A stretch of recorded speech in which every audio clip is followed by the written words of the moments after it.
Halo gengs, balik lagi dengan admin Ponsel Capital yang akan membahas bagaimana cara memilih reksadana yang ada atau available bisa dibeli di platform Bibit.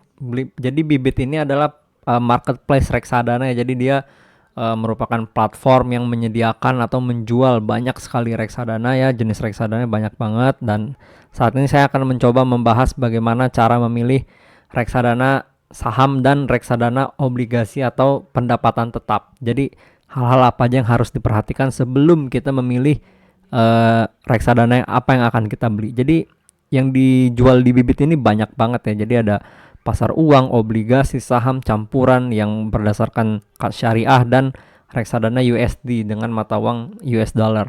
Jadi dari sekian banyak ini nggak semuanya bagus ya, disclaimer on. Jadi nggak semuanya bagus, kita tetap harus pilih-pilih. Jadi hal-hal apa aja yang harus kita perhatikan? Oke, mari kita bahas. Jadi buat yang belum familiar dengan tampilan Bibit atau platform Bibit ini, kita bahas dulu ya di sini satu persatu. Jadi cara bacanya tuh gimana? Jadi di sini ada nama reksadananya, nama produknya, terus di sini ada jenisnya.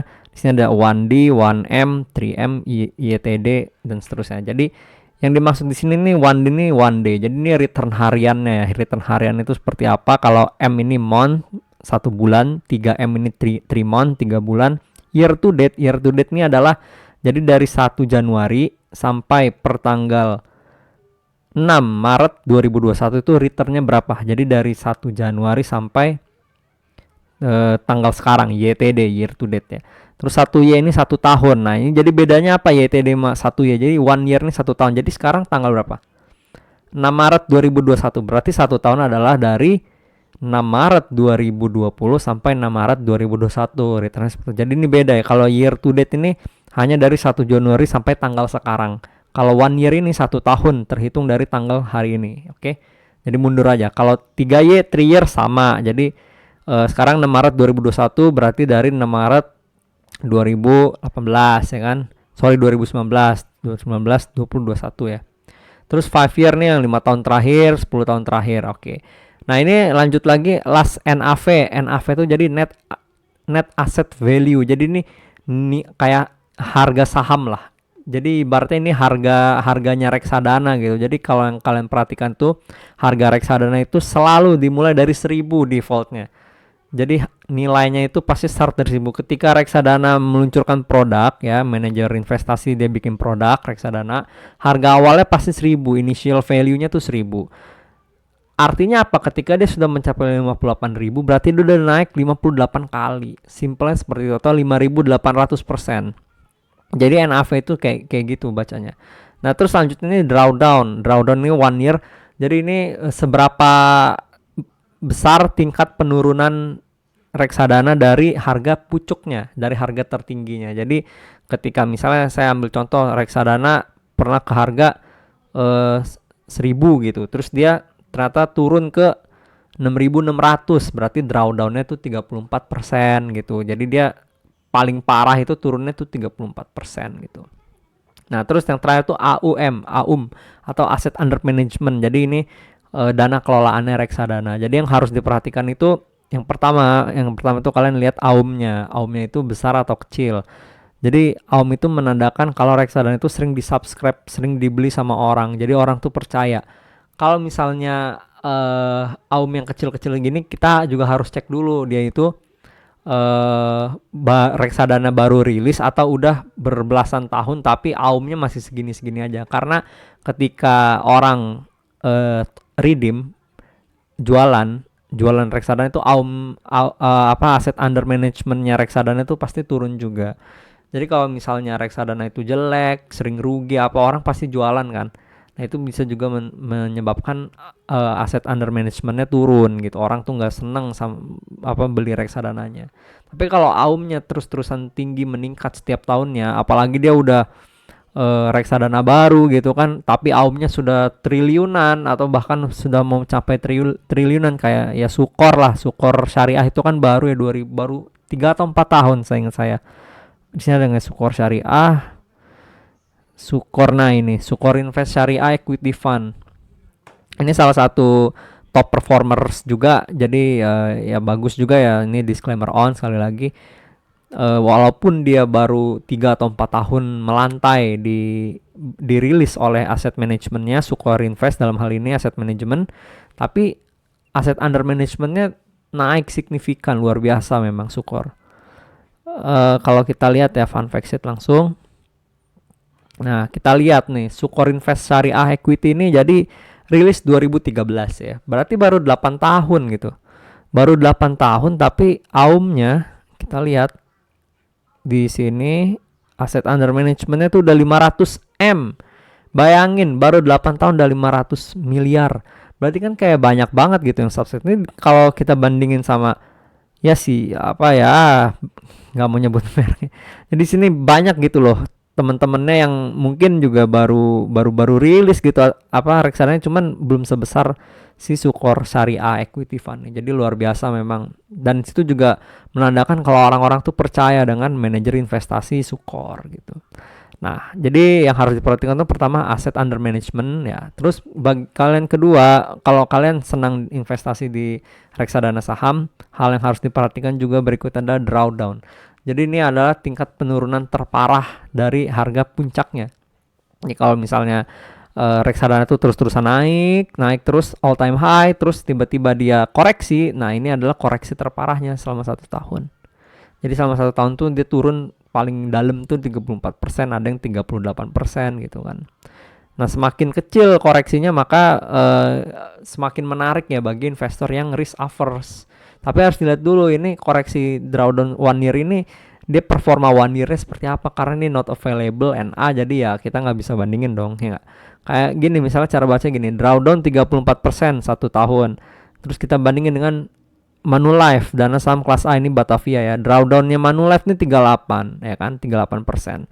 Terus kalau kita lihat kinerjanya Batavia dan Manulife 1 tahunnya itu sini 4%, sini 8% gitu.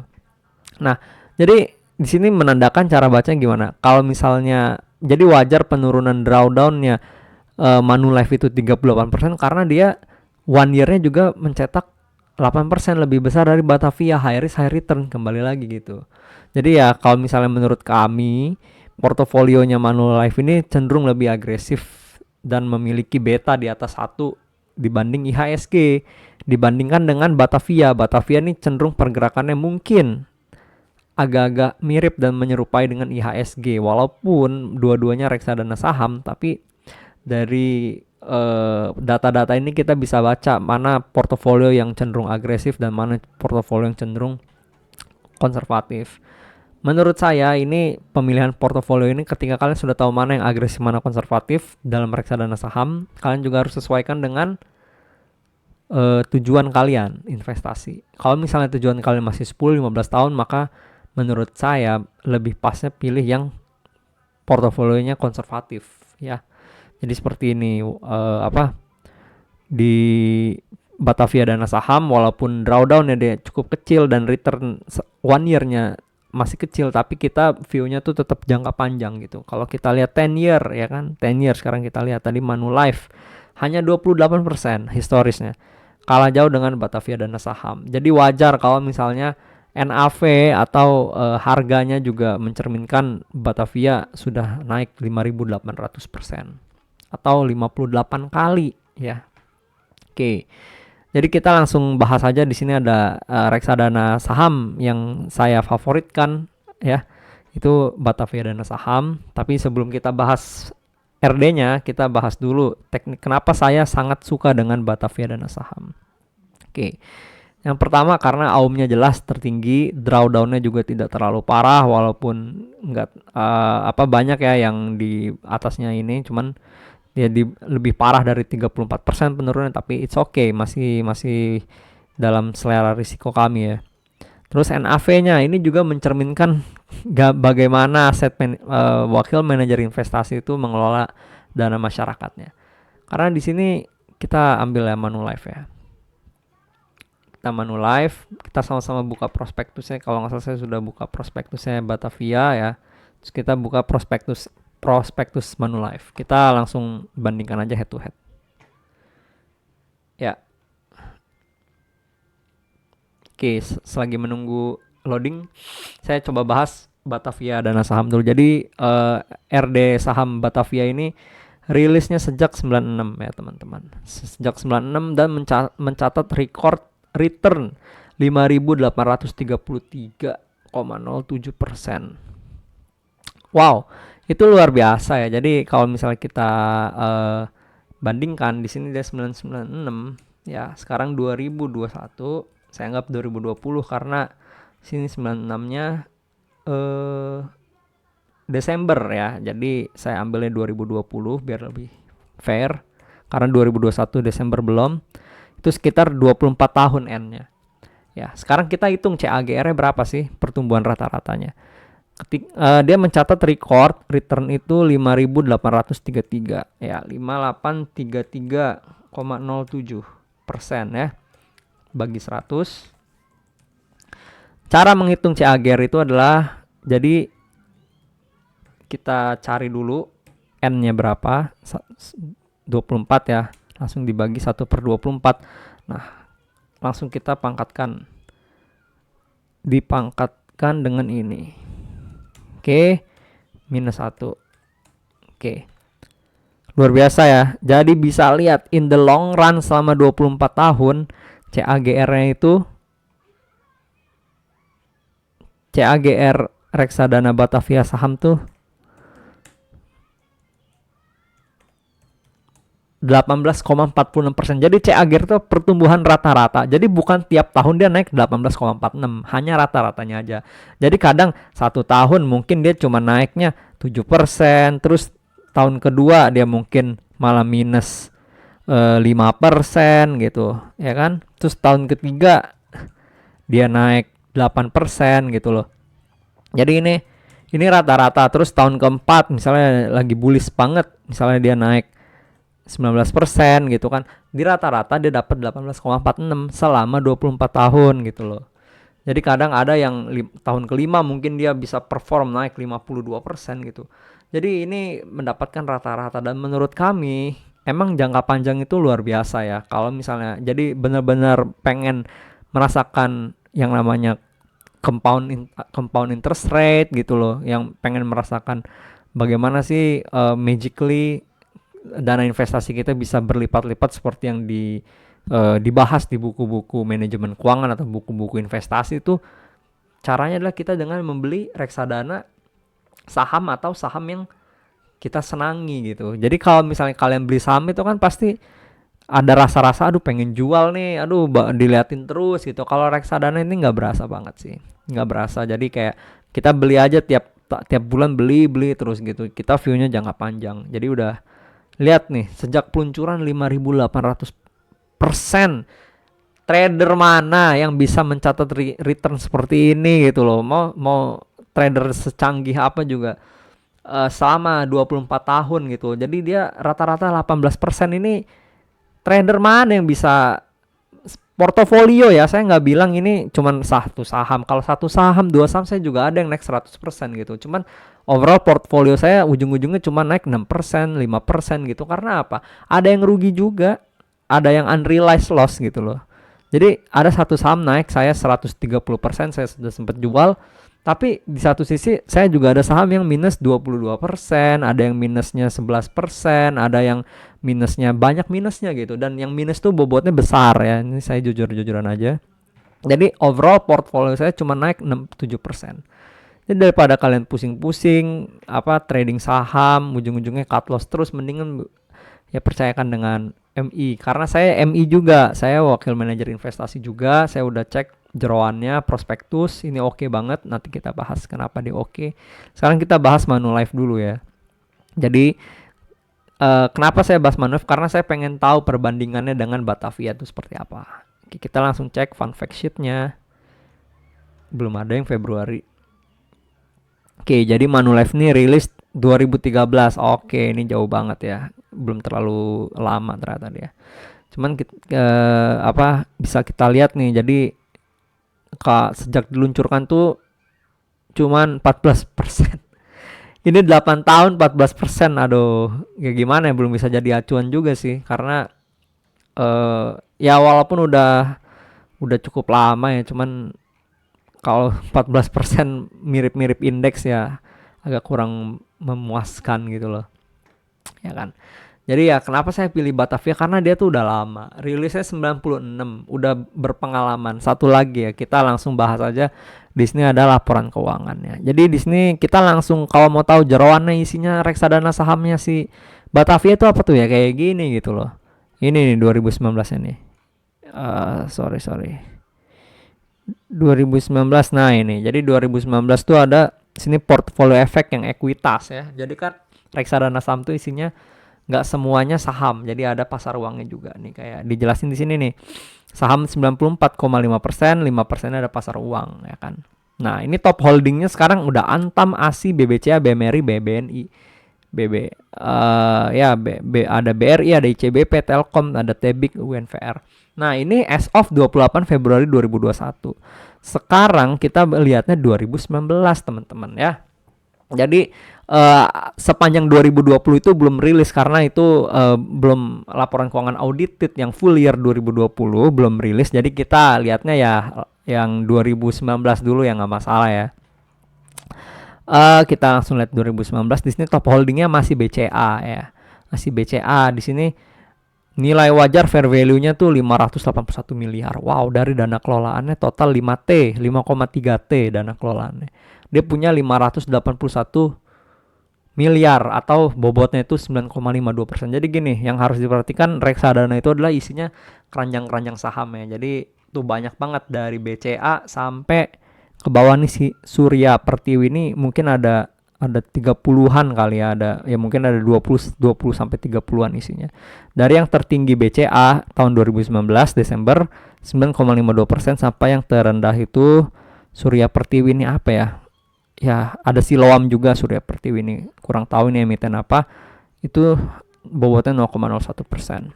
Jadi di sini kita lihat ekuitasnya 87,66. Ini Desember 2019. Tapi 28 Februari 2021 ekuitasnya totalnya 94,5. Artinya apa sih, Batavia ini dia optimis tahun ini nih tahunnya equity gitu loh. Dia nggak apa, karena reksadana aset management itu pasti aset management itu perusahaan ya. Jadi yang mengelola dana itu namanya asset management. Jadi si Batavia ini selaku aset management dia sering rebalancing namanya teman-teman. Jadi kadang struktur reksadana itu isinya sahamnya 94%, tinggi sekali, cuman pasar uang 5%. Kadang juga tahun 2019 dia cuma 87%, alias 12,34%-nya itu lari ke pasar uang. Jadi tergantung strategi manajer investasinya. Nah, harus kita cermati di sini. Di sini ada nilai wajar fair value atau nilai market. Di sini ada lembar saham. Kita bisa dapat dong average-nya berapa ya. Kita lihat nih 2019 nih. Saya udah hitungin buat teman-teman ya. Nah, ini dia. Jadi sini nih. Ini ya. Nih, 581, 595 ini kan nilai wajarnya. Jadi nilai wajarnya didapat gimana sih? Dari perkalian ini lembar saham yang dipunya dikalikan dengan harga pembelian. Ya kan? Dikali harga beli gitu loh. Dikali harga beli gitu. Jadi harga belinya tuh dia di 34.000. 34.000. Nah, terus sekarang ya belinya di 33.425. Terus sekarang harganya 34.000 gitu loh. Kok kayak ini berapa nih? Dia ternyata gain 1,72%. Ini tapi harga 2021 ya. Jadi nggak bisa dijadiin acuan juga, karena sepanjang 2020 mungkin dia udah apa namanya, udah jual beli lah, udah aktif sekali gitu. Tapi ya kalau mau lihat kinerjanya si Batavia ini gampang, bandingin aja 2018 nih, nilai equity 3,4T, ternyata 2019 dia naik jadi 5,3. Jadi artinya apa? Kemungkinan ada yang profit atau mungkin dia top up banyak gitu. Tapi kalau misalnya top up juga di sini justru turun loh bobotnya. Ya enggak? Ini dana kelolaannya dari 3,4 jadi 5,3 gitu loh. Kemungkinan ada yang top up ya, banyak investor yang beli atau dia emang profit gitu. Jadi seperti itu cara bacanya. Nah, jadi ya kenapa sih Mimin Poncap senang banget sama reksadana Batavia Dana Saham? reksadana sahamnya Batavia ini, karena si aset manajemen Batavia Prosperindo Asset Management BPAM ini juga salah satu yang cukup tua ya, reksadana yang cukup tua gitu. Jadi pergerakannya mirip banget dengan IHSG, bahkan cenderung outperform IHSG. Kita bisa lihat di sini ya di fun fact sheet-nya. Walaupun dia memang dalam jangka pendek kalah ya, year to date kalah sama IHSG, 30 hari pun kalah sama IHSG, 3 bulan kalah sama IHSG, 6 bulan kalah sama IHSG, 1 tahun kalah sama IHSG, 3 tahun pun masih kalah, 5 tahun pun masih kalah. Jadi si Batavia ini nggak cocok buat yang jangka pendek 5 tahun, bahkan 6 tahun belum cocok, 10 tahun cocok. Jadi saya nggak sarankan teman-teman ikut-ikutan beli Batavia dana saham ya, kalau misalnya time frame kalian di bawah 10 tahun. Jadi kalau misalnya Min, saya cuma buat dana pendidikan anak saya sekarang umur 1 tahun baru lahir, terus anak saya mau SD, nanti mau masuk SD 5 tahun mendatang saat anak saya umur 6 tahun. Saya berarti cuma butuh 5 tahun mendatang aja. Saya mau beli reksadana Batavia, bisa nggak? Menurut saya sih enggak. Menurut saya sih enggak ya. Kurang cocok, mending kalian masuknya ke obligasi gitu. Tapi lain cerita kalau misalnya, Min, saya lagi mempersiapkan dana pensiun saya nih, Min, sama istri saya, biar saya nggak jadi generasi sandwich bagi anak saya gitu kan, atau anak saya nggak jadi generasi sandwich, atau saya mau pensiun dengan tenang, saya mau plesiran aja kerjaannya gitu dengan hasil investasi saya di reksadana selama saya bekerja. Oke, sekarang umur kamu berapa gitu? Umur saya 25 gitu. Kamu pekerjaannya apa? Saya PNS loh. PNS kan pensiun 58 kan ya. Berarti kan 25 ke 58 masih ada 33 tahun. Jadi Pak cocok gitu loh. Beli reksadana Batavia dana saham nih cocok. Oke, ini cocok banget karena ya 24 tahun aja dia bisa return 5.800 loh. Ini 24 tahun nih udah dihitungin kan. 24 tahun rata-rata 18%. Nah, nyari di mana bisa segitu gitu loh ya kan. Jadi kayak gitu teman-teman. Cocok banget buat yang view-nya emang jangka panjang sekali, bukan jangka panjang aja, jangka panjang sekali.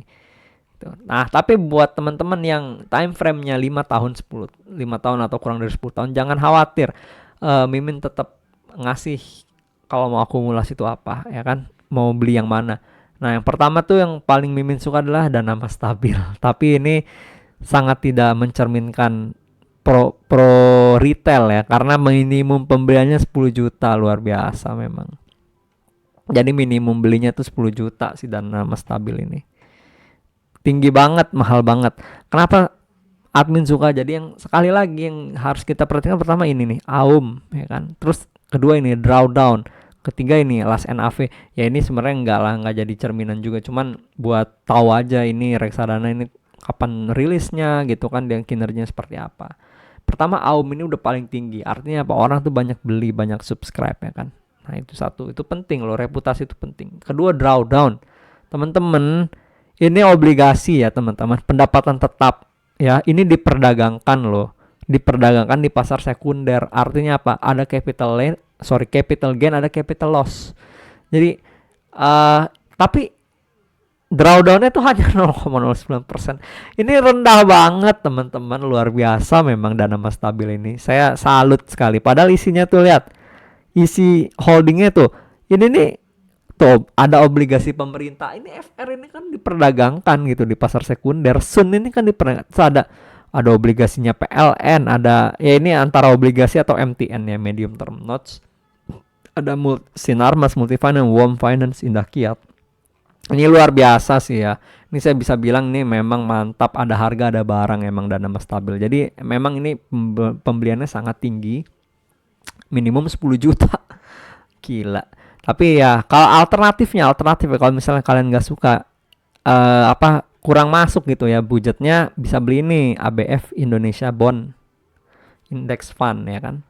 Jadi ini juga oke gitu loh. Kita lihat di sini dia rilisnya ABF Indonesia Bond Index Fund ini AUM-nya ketiga terbesar ya dari marketplace bibit ini. Kenapa nggak Springman ya? Nanti kita lihat historisnya aja gitu loh, bandingin juga ya. Jadi untuk obligasi ini drawdownnya 9,2%, yang si ABF Indonesia tuh cuma 8,5% gitu. Dan di sini NAV-nya juga udah luar biasa tinggi, ini pasti udah lama rilisnya gitu loh. Ini kemungkinan sih udah lama rilisnya. 2005 kan, bener. Kenapa? Karena NAV-nya tuh udah besar sekali, udah 44.000, luar biasa loh. Ya, ini luar biasa loh. ABF-nya, wah, walaupun dia kalah dengan benchmarknya, cuman it's okay, nggak masalah gitu loh. Nah, ini lihat efeknya. FR semua, FR tuh fixed rate ya. Ini tuh surat utang negara yang diterbitkan DJPPR, cuman bukan yang retail ya. Ini yang 056, ini seri lama nih 056, ini mungkin 2000 tahun 2000 berapa dia rilisnya itu. Ya. Jadi ini bagus juga nih punyanya Bahana, aset manajemennya, minimum investasinya 1 juta, ya lebih terjangkau dibandingkan yang si Dana Mas Kapital tadi tinggi banget 10 juta. Nggak pro retail. Oke, sekarang Ispring rilis 2014 baru ya. Ini 2005. Ya 2005 ini rilisnya. Ini Spring ini 2000 berapa? Rilisnya 2014 gitu. Oh, 2015 malah gitu kan. Rilis 2015, 2005. Jadi ini baru 6 tahun, yang ini udah 16 tahun. Jadi ya beda gitu loh. Cuman kenapa ya ini? Ini besar juga loh AUM-nya ini. Tapi kalau saya lihat kok return 10 year-nya agak-agak mengecewakan ya. Penasaran juga. Ya, jadi untuk yang lebih stabil bisa pilih ABF Indonesia Index Fund yang tadi ya. Seperti itu teman-teman. Oke, jadi kira-kira seperti itu ya teman-teman, cara milihnya reksadana. Cara mau beli reksadana tuh apa-apa aja yang harus dilihat gitu. Jadi sebenarnya selain dari situ juga yang dilihat tuh banyak. Jadi kalian buka namanya fun fact sheet gitu, kalian cari tahu. Kalau perlu kalian buka prospektus yang tebal banget itu, baca-baca profil pengelolanya tuh siapa sih, manajer investasi tuh siapa sih, beken-beken enggak gitu, nama-nama besar ya.